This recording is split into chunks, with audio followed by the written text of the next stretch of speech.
வந்துகிட்டு இருக்கு, படிக்காம செல் நோண்டிக்கிட்டு இருக்க. அப்ப ரொம்ப நேரமா எடுத்துருவோம்லப்பா, கொஞ்ச நேரம் தான் செல் நோண்டு. நான் இப்பதான் பார்த்தேன் செல் நோண்டிக்கிட்டு இருந்தேன். பொய் சொல்லிட்டு இருக்கியா? ஏங்க ஏன் புள்ளைய பிடிச்சு கொஞ்சமா திட்டிகிட்டே இருக்கீங்க? நீ வந்து ஓவரா செல் நோண்டிக்கிட்டு இருக்க, அதனால அவன் ரொம்ப கெட்டு போய்கிட்டு இருக்கான். ஒரு எக்ஸாம் என்ன மார்க் வாங்க போறேன்னு தெரியல, உடனடியே செல் நோண்டிக்கிட்டு இருக்கான். அவன் எல்லாம் படிப்பான், சும்மா கொஞ்ச நேரம் செல் எடுத்துருப்பேன், அதுக்கு போட்டு திட்டிக்கிட்டு இருக்கீங்களா? போங்க படிப்பா. A few moments later. படிச்சுட்டே இருக்க. நான் வீட்டுல போயிட்டு வரேன், அது வரைக்கும் படிக்கலாம்னு பாத்துக்க. இன்னும் 3 நாளா படிச்சிருக்க பாத்துக்க.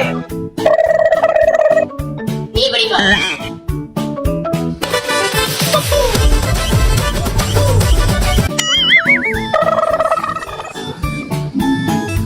A few minutes later.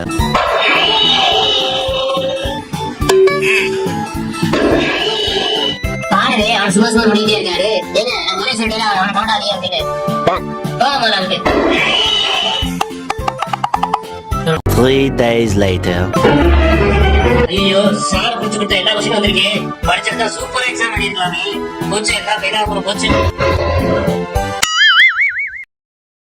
என்ன மார்க் வாங்கியிருக்க? நான் முதல்ல உடைய படின்னு சொன்னேன்ல.